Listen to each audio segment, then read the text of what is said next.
Итальянцы в воскресенье отправились на избирательные участки, чтобы определить состав нового парламента. И здесь переживающую кризис страну поджидают новые сложности.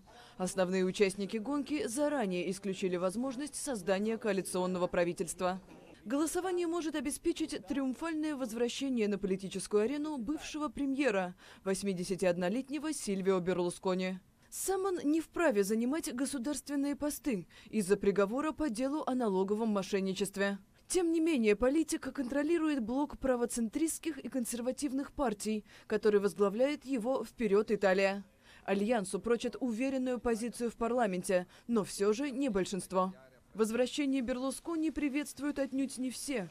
Во время голосования на участке в Милане, куда приехал политик, активистка движения «Фемен» вскочила на стол и закричала «Твое время вышло».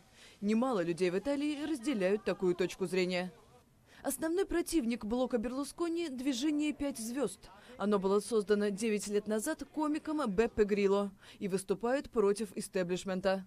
Его лидеры обещают избирателям социальные льготы, не одобряют политику Евросоюза и настроены на снижение потока мигрантов. «Пять звезд» может стать крупнейшей отдельной партией в парламенте. Третье место соцопросы прочат правящей левоцентристской демократической партии. Ее возглавляет еще один бывший премьер Маттео Ренци. С учетом худшей со времен Второй мировой войны рецессии, в которой находится Италия, шансы партии на серьезный успех изначально выглядели сомнительными.